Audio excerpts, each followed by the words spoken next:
Hello friends, कैसे हो सब लोग। आई होप सब लोग अच्छे होंगे, बेहतर होंगे और स्वस्थ होंगे। Welcome to fairs cloud learn to lead. मैं हूं आपका दोस्त आशु और आज हम डिस्कस करेंगे बहुत ही इंपॉर्टेंट करंट फेयर 26 मई 2021 के, जिसमें से आप दो बेस्ट इमेजेस देख रहे हो। लेकिन आज हम बहुत ही इंपॉर्टेंट करंट फेयर्स को डिस्कस करने वाले हैं। तो इससे पहले कि मैं आगे बढ़ूं, आपने वीडियो को लाइक करना है, शेयर करना है मैक्सिमम टू मैक्सिमम और सब्सक्राइब कर देना अगर आप इस वीडियो को पहली बार देख रहे हैं। गाइज, आप हमारी एप्लीकेशन को डाउनलोड कर सकते हैं। एप्लीकेशन का लिंक जो है वो डिस्क्रिप्शन बॉक्स में दिया हुआ है। डाउनलोड करने के बाद अपनी ईमेल आईडी के थ्रू लॉगिन करें। जैसे ही लॉगिन करेंगे आप क्रैक करंट अफेयर्स के ऊपर क्लिक करें। उसके बाद आप 1 साल या 2 साल की सब्सक्रिप्शन जो है वो बाय कर सकते हैं। और गाइस, इसका प्राइस बहुत ही कम है। एक बार आप चेक करें, मेरे कहने पे चेक जरूर करें। आप खुद सरप्राइज हो जाएंगे कितने कम प्राइस पे हम आपको ये प्रोवाइड कर रहे हैं। और दूसरी खास बात कि इस करंट अफेयर्स का फायदा आपको क्या होगा कि 90 से 95% करंट अफेयर जो आपके एग्जाम में आ रहे हैं वो हमारे ही करंट अफेयर्स के द्वारा कवर करवाए जाते हैं। मतलब इतना बड़ा कंटेंट जो कि 90 से 95% आपके करंट अफेयर्स को कवर कर लेगा और मात्र बहुत ही कम प्राइस पे आपको मिल रहा है, तो बहुत ही ज्यादा फायदेमंद आपके होने वाला है। और आपको हम क्या प्रोवाइड करेंगे, आपको यहां पे हम प्रोवाइड करेंगे daily current affairs. Daily current affairs में आपको 3 तरह के सेक्शंस मिलेंगे। 3 तरह के सेक्शन में एक सेक्शन जो होगा उसमें डिटेल करंट अफेयर होंगे उसी दिन के। एक में होगा क्वेश्चन एंड आंसर फॉर्मेट में करंट अफेयर उसी दिन का। एक होगा क्विज सेक्शन जो आप हमारी एप्लीकेशन के ऊपर डेली आके अटेम्प्ट कर सकते हैं। फिर होगा वीकली। वीकली का मतलब है 3 जो है वो सेक्शंस उसमें मिलेंगे। हर सप्ताह के detail current affair, question and answer format में करंट अफेयर हर सप्ताह के, क्विज सेक्शन जो कि हर हफ्ते आप हमारी एप्लीकेशन के ऊपर आके अटेम्प्ट कर सकते हैं। नेक्स्ट होगा दोस्तों मंथली सेक्शन। मंथली में आपको 4 तरह के सेक्शंस मिलेंगे, जिसमें एक होगा स्टडी पीडीएफ जिसमें आपको पूरे महीने का डिटेल करंट अफेयर जो है वो मिलेगा। उसके बाद क्वेश्चन एंड आंसर फॉर्मेट में पीडीएफ मिलेगी, मतलब वो detail current affair question and answer format में कन्वर्टेड होगा, उसको आप वहां से जो है वो अटेम्प्ट कर सकते हो। नेक्स्ट टॉप 100 मतलब बेस्ट 100 करंट अफेयर्स आपको मिलेंगे, वो भी क्वेश्चन एंड आंसर फॉर्मेट में, ताकि आप अच्छे से क्वेश्चंस को रिवाइज कर सको। नेक्स्ट पॉकेट पीडीएफ, नाम से पता लग रहा है इसमें 2 लाइन 3 लाइन्स में हर करंट अफेयर कवर होगा, ताकि एग्जाम से पहले क्विक फॉर्मेट में आप करंट अफेयर्स को क्या कर सको, रिवाइज कर सको। ये तो हो गया दोस्तों डेली, वीकली और मंथली सेक्शन। लेकिन इसके बिना भी हम आपकी प्रेपरेशन को और बेहतर करने के लिए हम आपके लिए लेके आए स्मार्ट पीडीएफ, जिसको हम कहते हैं टॉपिक वाइज पीडीएफ। हम 20 ऐसे टॉपिक की अलग अलग पीडीएफ आपको प्रोवाइड करेंगे जो आपके एग्जाम के लिए बहुत ज्यादा इंपॉर्टेंट होगी, जैसे कि absent web portal, important days, books and author. तो ये सारे करंट अफेयर जो है वो इसके द्वारा कवर किए जाएंगे। तो कोई भी पीडीएफ आप उठाएं जो भी आपको लगता है कि आपका वीक है सेक्शन, वहां से आप रिवाइज कर सकते हो। जो बच्चे बैंकिंग एग्जाम की तैयारी कर रहे हैं उनके लिए हम स्पेशली 2 सेक्शंस, इवन 3 लेके आए हैं, जिसमें एक में मिलेगा detail current affair banking and economy का, क्वेश्चन एंड आंसर फॉर्मेट में current affair banking and economy के। एक होगा क्विज सेक्शन जो आप हमारी एप्लीकेशन के ऊपर अटेम्प्ट करोगे हर महीने। नेक्स्ट एग्जाम पीडीएफ, अगर आप पिछला जितना भी करंट अफेयर है उसको आप कवर करना चाहते हो एक ही पीडीएफ से, तो आप एग्जाम पीडीएफ के थ्रू उसको क्या कर सकते हो, कवर कर सकते हो। नेक्स्ट होगा स्पेशल करंट अफेयर, जिसमें आपको बजट और इकोनॉमिक सर्वे मिलेगा। इसमें आपको डिटेल बजट और इकोनॉमिक सर्वे तो प्रोवाइड करेंगे करेंगे, एक्सपेक्टेड क्वेश्चन आंसर भी आपको प्रोवाइड करेंगे, जिससे कि एग्जामिनर मतलब जो भी क्वेश्चन आपको बजट और इकोनॉमिक सर्वे से पूछेगा वो आपको आता होगा। नेक्स्ट, अगर आप स्टेट एग्जाम की भी तैयारी कर रहे हो तो स्टेट करंट अफेयर भी हम कवर कर रहे हैं, और हर स्टेट और यूनियन टेरिटरी को हम इसमें कवर कर रहे हैं। तो इसके लिए कोई अलग अलग सब्सक्रिप्शन नहीं है, ये सारी चीजों के लिए सिर्फ एक ही सब्सक्रिप्शन है। सिर्फ आपने एप्लीकेशन को डाउनलोड करना है, करियर्स क्लाउड को, लिंक नीचे दिया हुआ है, और उसके थ्रू आपने लॉगिन करना है ईमेल आईडी के थ्रू। क्रैक करंट अफेयर्स के ऊपर क्लिक करेंगे, जैसे ही क्लिक करेंगे तो 1 साल या 2 साल की सब्सक्रिप्शन आप बाय कर सकते हैं, जिसका प्राइस दोस्तों बहुत ही कम है। एक बार चेक करें, और उसके ऊपर भी 10% आपको डिस्काउंट मिल रहा है। अगर आप इस कोड का यूज करेंगे ASH10 तो आपको एक्स्ट्रा 10% डिस्काउंट मिलेगा। और गाइज एक बात और, अगर आपकी कोई क्वेरी है तो आप हमें इस ईमेल आईडी पे मेल कर सकते हैं, इस नंबर पे कांटेक्ट कर सकते हैं, या फिर किसी भी वीडियो के नीचे अपना कमेंट छोड़ दें, मैं उस क्वेरी का आंसर जो है वो जरूर करूंगा।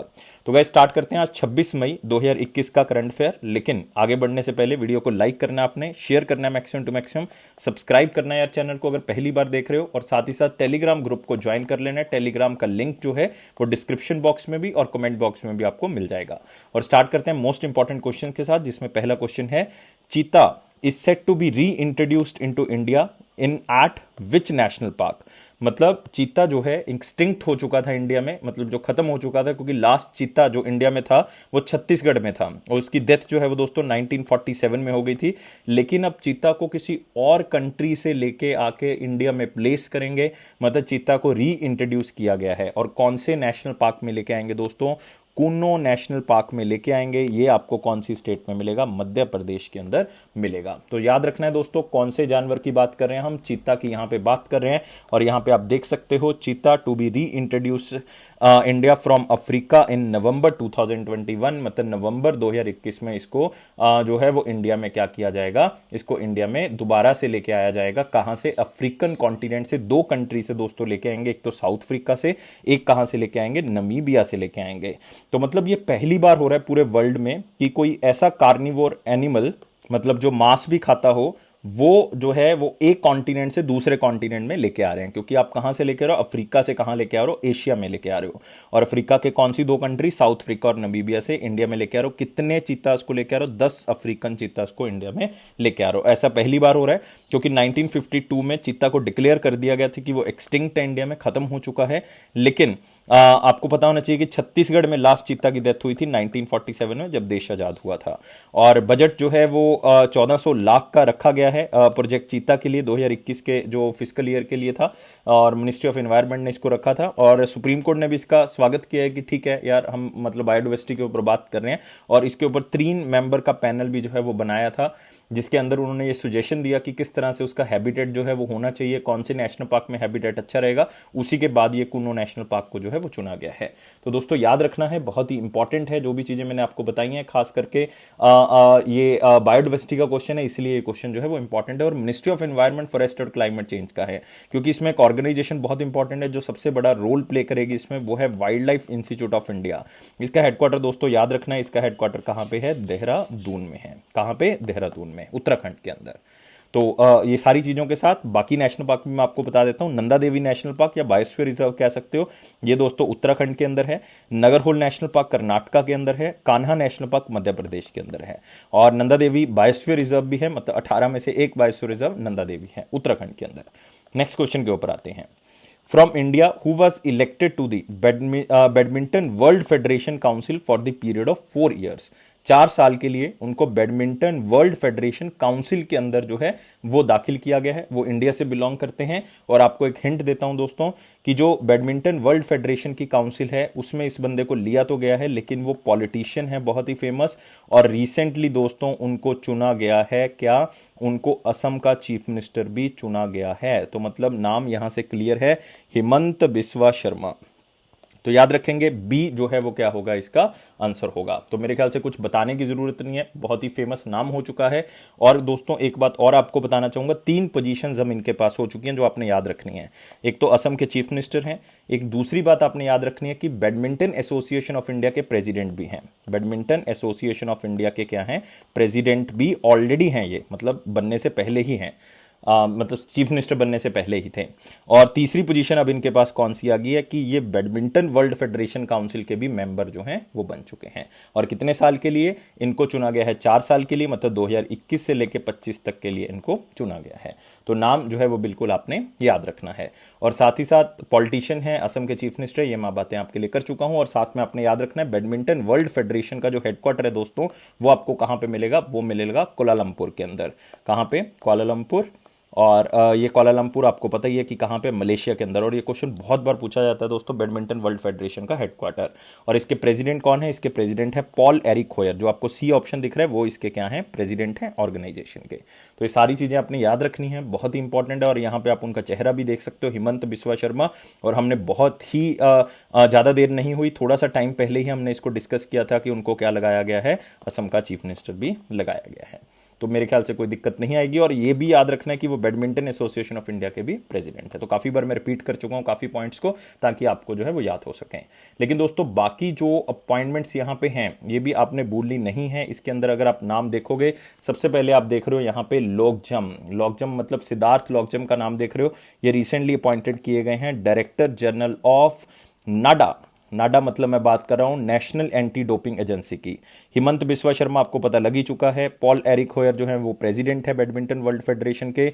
और नेक्स्ट आ गया आपके पास नाम मुरली एम नटराजन। दोस्तों ये रिसेंटली अपॉइंट किए गए, बैंकिंग स्टूडेंट्स के लिए बता रहा हूं, एमडी एंड सीईओ अपॉइंट किए गए हैं डीसीबी बैंक के। किसके? डीसीबी बैंक के। तो दोस्तों ये याद रखना आपने कि कौन कौन सी अपॉइंटमेंट। और एक क्वेश्चन के अंदर फिर से आप कितनी अपॉइंटमेंट्स करके जा रहे हो? 4 अपॉइंटमेंट्स जो है वो इस क्वेश्चन से करके जा रहे हो। अगले क्वेश्चन में आते हैं। हु वाज स्worn in as the first female prime minister of Samoa. तो सबसे पहले आपको ये कंट्री पता होना चाहिए कि समोआ कहां पे है। उससे पहले हम आंसर देख लेते हैं कि first female prime minister Samoa की कौन बनाई गई हैं, और उनका नाम दोस्तों क्या है, फियाम नाओमी। तो नाम को याद कर ले, फयाम नायोमी। तो अगर मेरी प्रोनाउंसिएशन गलत भी है फिर भी आपने जो है वो ऑप्शन को याद रखना है, क्योंकि आप जो है वो आराम से क्या कर सकते हो, इसको टिक लगा सकते हो। और आप इनका चेहरा यहाँ पे देख सकते हो, फयाम नाओमी, और पूरा नाम है फयाम नाओमी मतफा, लेकिन आपने सिर्फ फयाम नाओमी याद रखना है। और ये बनी है पहली वुमेन सीएम कौन सी कंट्री की, समोआ। दोस्तों अब देखते हैं समोआ है कहाँ पे। तो आप यहाँ पे देखोगे, आपको दिखेगा ये रहा दोस्तों समोआ, ये समोआ है। और अगर मैं यहाँ पे देखूं तो ये आपको दो आइलैंड्स जो हैं वो यहाँ पे दिख रहे होंगे, दीज आर समोआ। और आप देख रहे हो यहाँ पे ऑस्ट्रेलियन कॉन्टिनेंट, यहाँ पे न्यूजीलैंड आपको दिखेगा, यहाँ पे जो है वो नॉर्थ अमेरिका। तो इसके बिल्कुल ऑलमोस्ट, बिल्कुल नहीं कहूँगा, ऑलमोस्ट जो है वो बीच में आपको मिल जाएगा। तो ये दो आइलैंड्स का जो ग्रुप है इसको कहा जाएगा समोआ। तो मतलब याद रखना है, कैपिटल जो है वो आपिया है। मेरे ख्याल से काफ़ी बच्चे पहली बार सुन रहे होंगे। करेंसी जो है वो कौन सी है, सामोन तला या तला या तल बोला जाता है इसको। तो किसी भी तरह से बोल सकते हैं, हमें जो है वो ऑप्शन टिक करने तक मतलब है। तो इसको याद रखना है, बहुत ही इंपॉर्टेंट क्वेश्चन जो है वो हो सकता है ये, क्योंकि फर्स्ट फीमेल प्राइम मिनिस्टर हैं।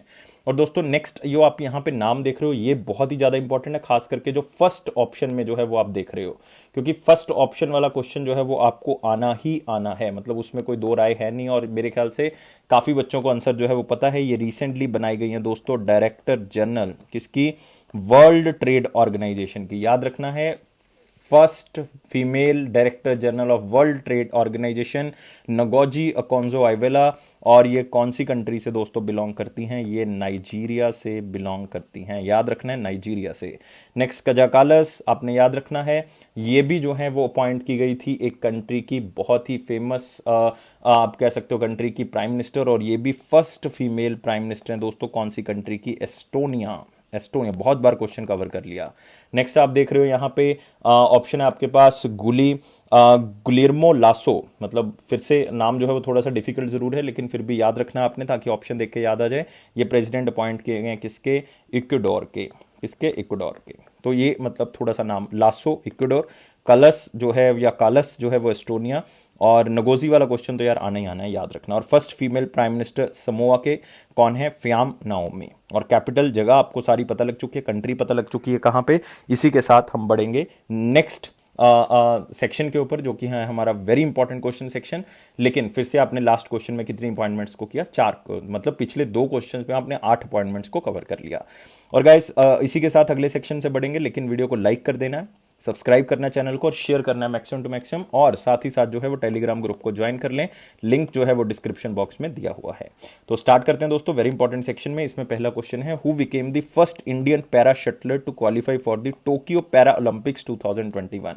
तो आपको पता होना चाहिए पैरा शटलर मतलब वो एथलीट्स जो मतलब खेलते हैं बैडमिंटन, लेकिन उनको कोई ना कोई जो है वो आप कह सकते हो कि शारीरिक जो है वो प्रॉब्लम है, जिसके कारण जो है उनको पैरा शटलर जो है वो कहा जाता है। मतलब सिंपली कह सकते हो कि उनको कोई ना कोई डिसेबिलिटी है, लेकिन फिर भी वो बैडमिंटन खेलते हैं, उनकी क्षमता है, तो पैरा शटलर उनको कहा जाता है। और फर्स्ट इंडियन पैरा शटलर हैं जो टोक्यो पैरालंपिक्स में खेलेंगे 2021 में। तो दोस्तों बताएंगे आंसर क्या होगा। आंसर इसका पारुल परमार भी है, पलक कोहली भी है। तो आंसर क्या होगा, बोथ ए एंड सी होगा। आंसर होगा डी।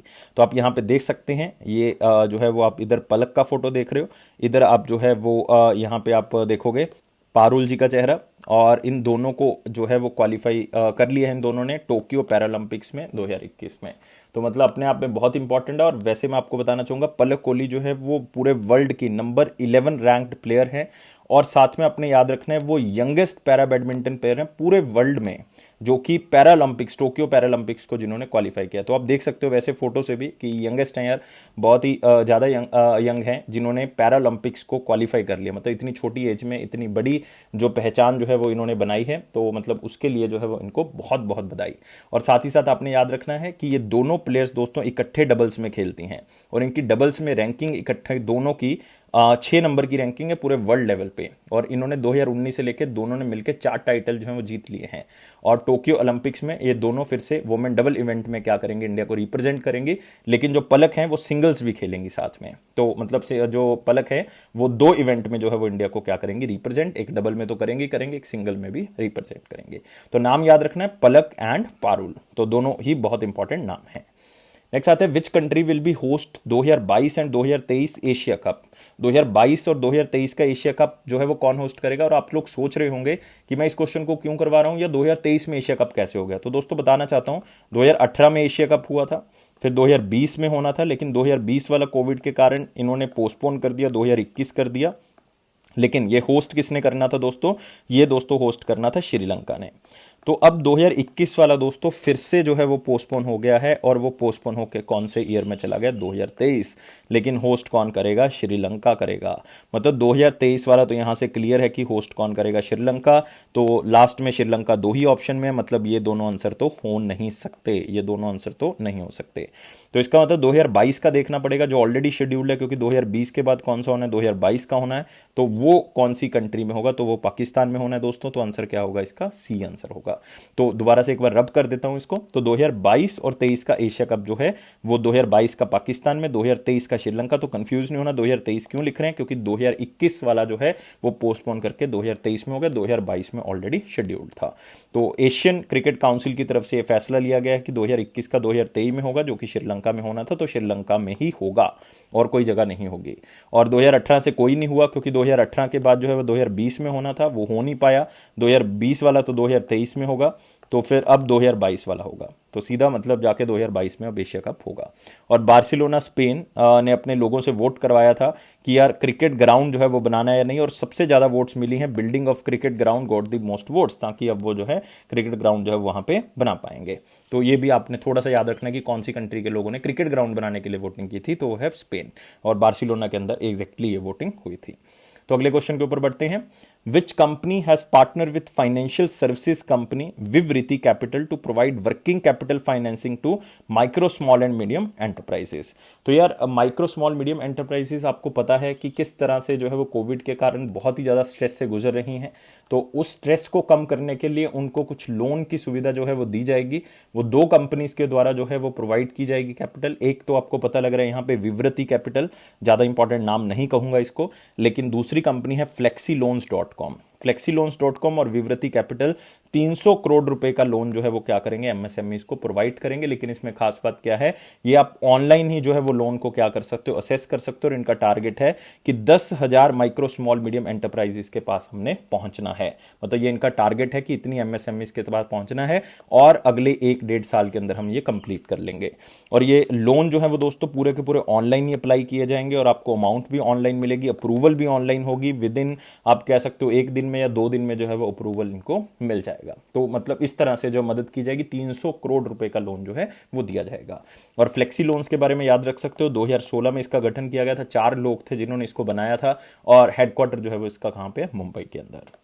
नेक्स्ट आते हैं, TRIFED is set to partner with which organization. TRIFED जो कि मिनिस्ट्री ऑफ ट्राइबल अफेयर्स के अंदर एक ऑर्गेनाइजेशन है जो काम करती है ट्राइबल्स के लिए, और किस ऑर्गेनाइजेशन के साथ टाई अप किया ताकि वंदन विकास केंद्र इनिशिएटिव को क्या किया जा सके, लॉन्च किया जा सके। और वंदन विकास केंद्र दोस्तों बहुत ही इंपॉर्टेंट है खास करके ट्राइबल्स के लिए, क्योंकि इसमें क्या होता है कि जो भी ट्राइबल्स अपने प्रोडक्ट्स लेके आते हैं या खुद बनाते हैं, तो उनकी मार्केटिंग करना, उनको आगे लेके जाना, वो वंदन विकास केंद्र का काम होता है, या वंदन योजना के अंदर उसको काम दिया गया है। जिसके तहत क्या होगा कि जो ट्राइबल्स हैं उनकी इनकम भी बढ़ेगी, और उनका जो जीवन स्तर है वो भी क्या होगा, ऊंचा होगा।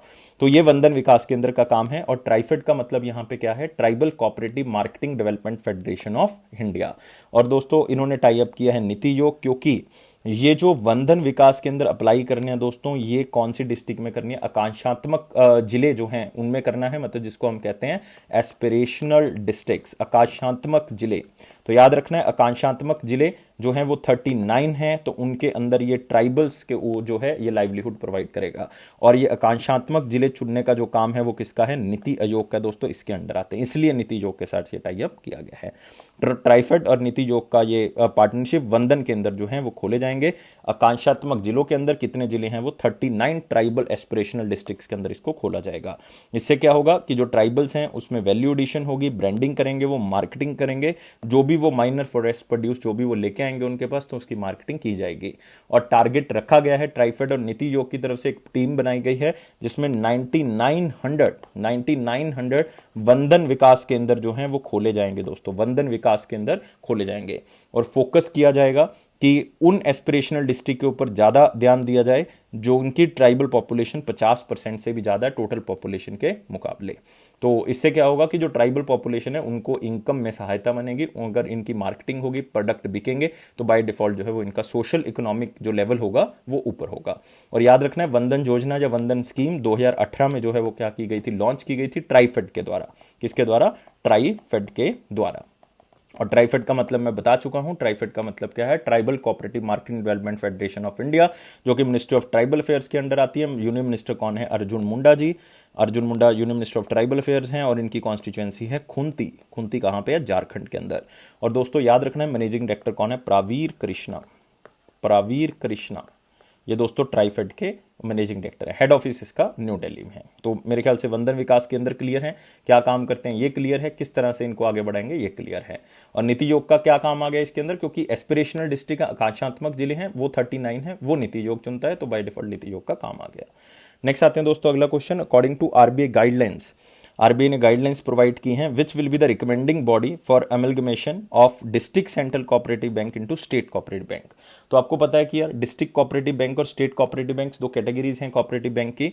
तो अगर डिस्ट्रिक्ट को स्टेट के अंदर मर्ज करना है तो कौन रिकमेंड करेगा कि हाँ ये जो है वो मर्ज कर दो आप। लेकिन इसके बारे में रिक्वेस्ट जो है वो स्टेट गवर्नमेंट की तरफ से आएगी, लेकिन आगे कौन सजेस्ट करेगा कि ठीक है इसको मर्ज करना है, ये अथॉरिटी दोस्तों किसके पास है? रूरल बैंकिंग रेगुलेटर के पास है, और वो कौन है? NABARD, national bank for agriculture and rural development. तो ये जो है वो क्या होगी? रिकमेंडिंग बॉडी होगी। तो आरबीआई ने गाइडलाइंस दे दी है कि अगर दो बैंक्स को अपने आपस में जोड़ना है, जो कि कोऑपरेटिव बैंक होगा, स्टेट कोऑपरेटिव बैंक होगा, तो आपको जो है वो इन सारी शर्तों के मुकाबले जो है वो आना पड़ेगा। अगर ये शर्तें आप पूरी कर देते हो तो फिर हम जो है वो आपके बैंक को मर्ज कर देंगे, लेकिन नाबार्ड की रिकमेंडेशन जो है वो साथ में जरूरी है। तो स्कीम जो है वो बेसिकली अप्रूव की जाएगी by requisite majority of stake holder. जितने भी स्टेक होल्डर हैं सबसे पूछ के किया जाएगा। और नाबार्ड जो है वो क्या होगी? रिकमेंडिंग और एग्जामिन करेगा पूरे प्रोसेस को कि कौन सा बैंक हो रहा है, देनी है परमिशन, नहीं देनी, तो ये नाबार्ड के हाथ में है।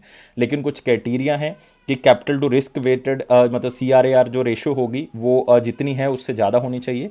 और जो नॉन परफॉर्मिंग एसेट है वो कम होने चाहिए, 7 से कम होने चाहिए। अगर ग्रॉस की बात करें, सारे के सारे की बात करें, नेट NPA मतलब वो 5% से कम होना चाहिए। एडिक्वेट लिक्विड एसेट्स होने चाहिए, तभी जो है वो उनको परमिशन जाके मिलेगी। और आपको पता है ये बैंकिंग रेगुलेशन एक्ट 1949 के थ्रू जो है वो इनको क्या किया जा सकता है? मर्ज किया जा सकता है। इस चीज को आपने याद रखना। और इसकी 2 स्टेजेस हैं। पहले तो इन प्रिंसिपल अप्रूवल मिलेगी कि ठीक है आप कंडीशंस को सेटिस्फाई कर रहे हो। फिर जब पहली स्टेज में कंडीशंस को सेटिस्फाई कर लिया, फिर दूसरी स्टेज में नाबार्ड तो होगा ही होगा साथ में, प्लस साथ में कौन होगा? RBI। तो ये दोनों मिलके जो है वो फाइनल अप्रूवल देंगे कि ठीक है यार मतलब आप जितनी भी चीजें बता रहे हो वो सारी की सारी ठीक है, तो आप मर्ज जो है वो कर सकते हो। तो ये सारी चीजें आपने याद रखनी है। सिंपल सा क्वेश्चन है, सिर्फ एक इंफॉर्मेशन कह के कह सकते हो, क्वेश्चन आने के चांसेस फिर भी कम है। और दोस्तों याद रखना है, रिजर्व बैंक ऑफ इंडिया के रिसेंटली एक नए डिप्टी गवर्नर अपॉइंट किए गए, T रविशंकर। तो इसको भूलना नहीं है, ये क्वेश्चन आएगा। T रविशंकर जो है रिसेंटली नए डिप्टी गवर्नर अपॉइंट किए गए हैं। नेक्स्ट क्वेश्चन के ऊपर आते हैं। अगला क्वेश्चन है हमारे पास, और नाबार्ड के बारे में दोस्तों याद रखना है, नाबार्ड के जो हेड है वो GR चिंताला जी हैं, GR चिंताला। और नाबार्ड को एस्टैब्लिश किया गया था 1982 में। तो अब आते हैं नेक्स्ट क्वेश्चन के ऊपर। नेक्स्ट है हमारे पास, the national payment corporation of India has partner with which company as one of the certified partner for RuPay soft POS। तो सबसे पहले आपको यही पता होना चाहिए कि ये RuPay soft point of sale जो है वो बेसिकली क्या है। ये दोस्तों रिसेंटली अभी हमने क्वेश्चन को कवर किया है मार्च के अंदर 2021 में ही, कि रुपे सॉफ्ट POS जो है वो national payment corporation of India और प्लस SBI पेमेंट्स ने इसको क्या किया है? स्टार्ट किया है। और इसका काम क्या था? इसका काम था कि जितने भी दुकानदार हैं, मतलब जितने भी छोटे रिटेलर्स हैं, वो क्या कर सकते हैं, उनको कोई पॉइंट ऑफ सेल मशीन खरीदने की जरूरत नहीं है कि आपने कोई पेमेंट करनी है। तो आप क्या कर सकते हो, अपने मोबाइल को ही क्या बना सकते हो? POS बना सकते हो, पॉइंट ऑफ सेल मशीन बना सकते हो, जिसके थ्रू आप कॉन्टेक्टलेस पेमेंट कर सकते हो। तो ये लॉन्च तो कर दिया, लेकिन अब यार उन मोबाइल्स को POS बनाने का काम भी जो है वो कोई ना कोई कंपनी करेगी ही करेगी। और वो कंपनी का नाम क्या है? पेकोर। मतलब ये जो सोल्यूशन जो है वो प्रोवाइड करेंगे कि किस तरह से आप मोबाइल फोन्स को या अपने स्मार्टफोन्स को किस तरह से जो है वो आप यूज कर सकते हो as a point of sale terminals, वो सारी चीजें जो है वो ये प्रोवाइड करेंगे। और याद रखना है NPCI मतलब national payment corporation of India और SBI पेमेंट ने इसको स्टार्ट किया था रुपे सॉफ्ट POS के नाम से, पॉइंट ऑफ सेल। लेकिन अब जो है इसके अंदर जो ये सारी आप कह सकते हो टेक्नोलॉजी प्रोवाइड करने का काम जो है वो किसको दे दिया गया, पे कोर को दिया गया है, और वो रुपए के लिए ये काम जो है वो करेगा, मतलब रुपए के साथ उनका ये टाई अप किया गया है। और पे कोर जो सॉफ्ट पीओएस टेक्नोलॉजी है दोस्तों, ये जो है वो हिटैची पेमेंट यूज कर रहा है ऑलरेडी, एसबीआई पेमेंट यूज कर रहा है, तो अब ये जो है वो मतलब दुकानदार भी जो है वो क्या करेंगे, इसको यूज करेंगे। रुपए सॉफ्ट पीओएस पे कोर जो है वो इसको बना रहा है। तो इसमें कुछ बहुत ज्यादा मतलब याद करने वाली बात नहीं, सिर्फ स्टैटिक क्वेश्चन और खास करके सिर्फ बैंकिंग के बच्चों के लिए ये क्वेश्चन है। National payment corporation of India partner with पे कोर टू इनेबल रुपए soft POS solution in India, ताकि इस तरह की चीजें जो इंडिया में आ सके और कॉन्टेक्टलेस पेमेंट जो है वो बढ़ सके। और आपको पता होना चाहिए national payment corporation of India की जब हम बात करते हैं, national payment corporation of India का हेडक्वार्टर मुंबई में है दोस्तों, इसका मतलब है महाराष्ट्र के अंदर है। एमडी और सीईओ बहुत इंपॉर्टेंट है, दिलीप असबे, याद रखेंगे, दिलीप असबे जो है वो इसके क्या है, एमडी और सीईओ। और इसका गठन जो है वो कौन सी ईयर में हुआ था, 2008 में। तो बाकी सारी चीजें डिस्कस कर चुके हैं, अगले क्वेश्चन के ऊपर बढ़ेंगे। विच स्टेट अप्रूव्ड लक्ष्मी भंडार, student credit card initiative and द्वारे राशन, ये 3 इनिशिएटिव को अप्रूव कर लिया। लॉन्च तो उन्होंने पहले कर दिया था, लेकिन वो इलेक्शन से पहले की बात थी, लेकिन अब इन्होंने अप्रूवल दे दी है, अब ये स्टार्ट हो जाएगा। और ये तीनों इनिशिएटिव दोस्तों नई गवर्नमेंट की बात करें, क्योंकि इलेक्शन हो गए थे बीच में, तो इनमें आपको पता है कि कौन कौन सी स्टेट्स में इलेक्शन हुए हैं। यूपी में अभी नहीं हुए हैं, कर्नाटका में नहीं हुए, दोनों ऑप्शन गलत हो गए, केरला में और वेस्ट बंगाल में। और लेकिन नाम से आपको पता लग रहा है केरला तो आंसर हो नहीं सकता, और आंसर क्या होगा, वेस्ट बंगाल, क्योंकि नाम जो है वो हिंदी के कुछ नाम हैं, बंगाली के कुछ नाम हैं, तो वेस्ट बंगाल आंसर होगा। तो आप यहां पे देख सकते हो ममता बनर्जी जी दोबारा से सीएम बन चुकी हैं, और उन्होंने स्टूडेंट क्रेडिट कार्ड, द्वारे राशन और साथ ही साथ जो है वो उन्होंने लक्ष्मी भंडार प्रोजेक्ट को स्टार्ट कर दिया है। लक्ष्मी भंडार के अंदर वो वुमेन एम्पावरमेंट के बारे में बात कर रहे हैं कि यार किसी तरह से जो फीमेल हेड्स हैं घर की, उनकी इनकम को बढ़ाया जाए। तो उसकी इनकम को बढ़ाने के लिए उन्होंने स्कीम को स्टार्ट किया है, जिसके तहत 500 रुपए जो हैं वो जनरल कैटेगरी के लोगों को, और 1000 रुपए जो है वो एससी एसटी की महिला को जो है वो दिए जाएंगे सरकार की तरफ से। इससे 1.6 करोड़ फैमिलीज को क्या होगा, बेनिफिट होगा। ये तो है लक्ष्मी भंडार। एक है स्टूडेंट क्रेडिट कार्ड स्कीम, जिसके तहत अगर कोई बच्चा जो है वो हायर एजुकेशन के लिए जाना चाहता है, उसके पास पैसों की कमी है, तो पैसे जो है वो 10 लाख रुपए ले सकता है इस क्रेडिट कार्ड के थ्रू, लेकिन उसके ऊपर इंटरेस्ट बहुत ही कम होगा। सिर्फ सरकार जो है वो 4% इसमें जो है इंटरेस्ट करेगी, मतलब जिस भी बैंक के थ्रू उसको प्रोवाइड किया जाएगा 4% वो इंटरेस्ट लेगा। द्वारे राशन का मतलब है फ्री डोर स्टेप डिलीवरी जो है वो मंथली राशन की जाएगी, जिससे 1.5 करोड़ हाउस होल्ड्स को क्या होगा, फायदा होगा। ये तीनों इनिशिएटिव जो हैं दोस्तों किसके हैं, वेस्ट बंगाल के, और तीनों ही इनिशिएटिव आपके लिए इंपॉर्टेंट है, और तीनों ही याद रखना है, खास करके जो वेस्ट बंगाल के स्टूडेंट है उनके लिए तो इंपॉर्टेंट है ही है। और वेस्ट बंगाल के बारे में दोस्तों आपको पता ही है, वेस्ट बंगाल की चीफ मिनिस्टर जो हैं वो ममता बनर्जी जी हैं, और साथ ही साथ आपने याद रखना है कि वेस्ट बंगाल के जो गवर्नर हैं वो कौन है, जगदीप धनखड़ जी, जगदीप धनखड़। और वेस्ट बंगाल के अंदर जो नेशनल पार्क्स बहुत ही इंपॉर्टेंट कौन कौन से मैं लिख देता हूं यहां पे, बक्सा टाइगर रिजर्व आपको मिल जाएगा, गोरुमारा टाइगर रिजर्व आपको मिल जाएगा, गोरुमारा नेशनल पार्क है बेसिकली, जल्दापाड़ा नेशनल पार्क मिल जाएगा, जल्दापाड़ा नेशनल पार्क, और यहां पे आपको मिल जाएगा Neora valley national park, Neora valley national park, Singalila national park.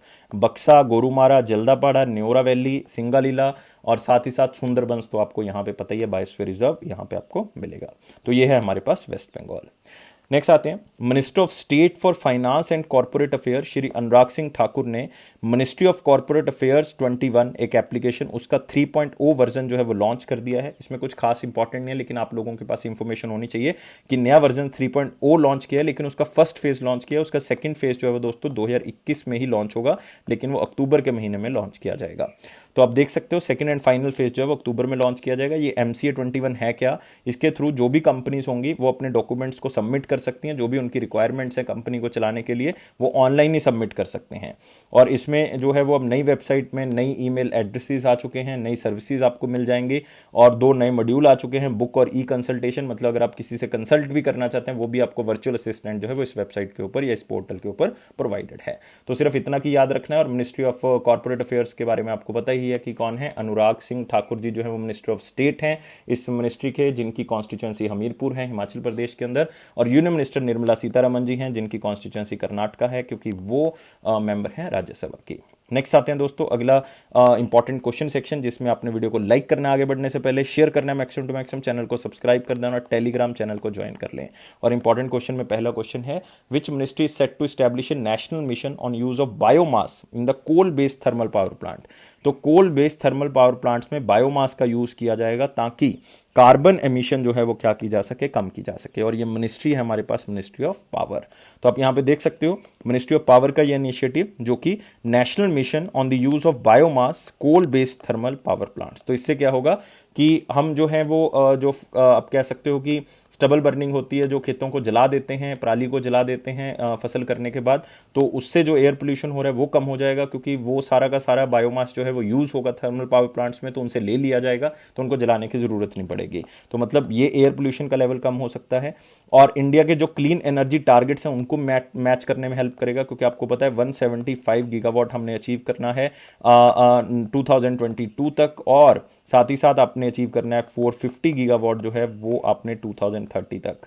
और आपको पता है कि 450 गीगावाट के लिए कौन सी कंट्री हेल्प कर रही है, यूएसए हेल्प भी कर रहा है। और इस पूरे मिशन का जो टाइम पीरियड है दोस्तों वो 5 साल का जो है वो रखा गया है, और इसके तहत जो है वो इसको कोशिश की जाएगी कि पूरा का पूरा प्रोजेक्ट जो है वो अच्छे से चला के हम जो कार्बन एमिशन है उसको क्या कर सके, कम कर सकें, और स्टबल बर्निंग की प्रॉब्लम भी जो है वो क्या हो सकती है, इससे खत्म हो सकती है। तो याद रखना है, और नेशनल क्लीन एयर प्रोग्राम के साथ मिलकर इसको चलाया जाएगा। और यहां पे बात हो रही है मिनिस्ट्री ऑफ पावर की। मिनिस्ट्री ऑफ पावर जो है वो किसके अंदर आती है, राजकुमार सिंह के अंदर आती है। राजकुमार सिंह जो है वो मिनिस्टर ऑफ स्टेट है, इंडिपेंडेंट चार्ज है उनके पास, और लोकसभा की कॉन्स्टिट्यूएंसी उनकी आरा, कहां पे, बिहार के अंदर। और आरा दोस्तों एक बहुत ही फेमस प्लेस है। किस पॉइंट ऑफ व्यू से अगर मैं देखता हूं, इसको देखता हूं रिवोल्ट ऑफ 1857। तो आरा में जो है वो कुंवर सिंह लीड कर रहे थे, तो वहां पे उनका जो है वो रिवोल्ट उन्होंने जो है वो आगे बढ़ाया था, लेकिन उनकी जो है वो दुर्भाग्यपूर्ण रिवोल्ट के अंदर डेथ हो गई थी।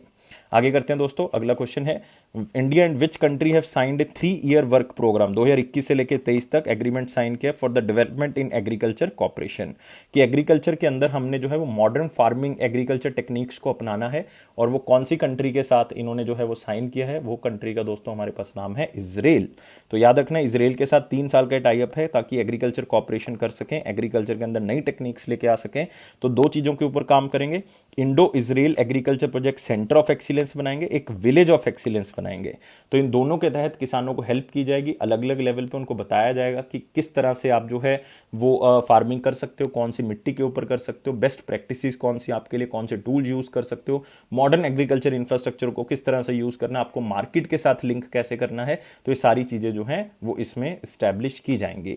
और ये दोस्तों आज से नहीं चल रहा है, ये पहले से चल रहा है ये प्रोजेक्ट, इसको दोबारा से रीन्यू किया गया 3 साल के लिए और बढ़ाया गया है ऑलरेडी। मतलब आप कह सकते हो इसको 12 स्टेट्स के अंदर जो है वो इसको स्टार्ट करने की योजना है, फिलहाल 8 में किया जाएगा, फिर इसको बढ़ाया जाएगा, और मॉडर्न एग्रीकल्चर इंफ्रास्ट्रक्चर को आगे बढ़ाना है। और इजराइल के बारे में याद रखना है, प्राइम मिनिस्टर बेंजामिन नेतन्याहू हैं, कैपिटल जेरूसलेम है, और करेंसी जो है इजरायली शिकल है, इजरायली शिकल। नेक्स्ट क्वेश्चन है हमारे पास, former union minister and eminent farmer leader Baba Gowda Patil passed away. तो सबसे पहले तो नाम ही याद रखना है यार, बाबा गौड़ा पाटिल, और उनका देहांत हो गया। He was belong to which state. तो एक तो आपने याद रखना है कि उनका प्रोफेशन क्या है, पॉलिटिशियन थे, और बहुत ही फेमस आप कह सकते हो कि सोशल सर्वेंट कह सकते हो आप, क्योंकि वो फार्मर ऑर्गेनाइजेशंस के साथ जुड़े हुए थे, और उन्होंने किसानों के लिए बहुत ज़्यादा काम किया है, और उनके लिए आवाज़ उठाई है, उनके लाइवलीहुड को लेके, उनकी इनकम के लेके।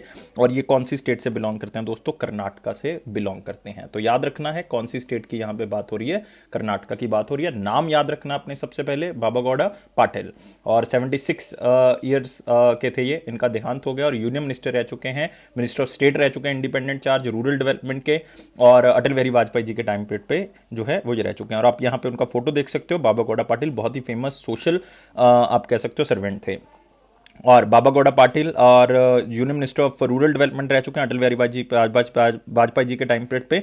और ये पहले लीडर हैं दोस्तों जो कर्नाटका राज्य रायता संघ से जो है वो असेंबली इलेक्शंस जीते थे, क्योंकि कर्नाटका राज्य रायता संघ जो है वो फार्मर्स की अपलिफ्टमेंट के लिए बात करता है। ये मतलब ये one of the founder members हैं इस ऑर्गेनाइजेशन के, और इस ऑर्गेनाइजेशन में से ऐसे पहले लीडर थे जो असेंबली इलेक्शन जीते थे। कौन सी सीट से इन्होंने जो है वो असेंबली इलेक्शन जीते थे, बेलागवी से जीते थे, बेलागवी। और ये कहां पे है, कर्नाटका के अंदर। और आपने इनकी कॉन्स्टिट्यूएंसी याद रखनी है, खास करके जो कर्नाटका से बिलोंग करते हैं। नेक्स्ट आते हैं दोस्तों अगले क्वेश्चन के ऊपर, अगले हमारे पास वन लाइनर इंपॉर्टेंट पॉइंट्स, और उसमें पहला पॉइंट है India records highest ever FDA inflow of 81.72 billion dollar in financial year 21।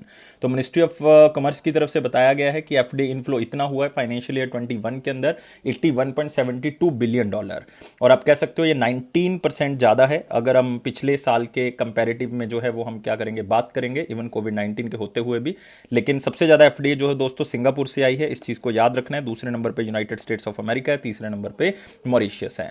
और आपने ये भी याद रखना है सबसे ज्यादा एफडीए कौन से सेक्टर में आई है, कंप्यूटर सॉफ्टवेयर एंड हार्डवेयर में सबसे ज्यादा एफडीए आई है।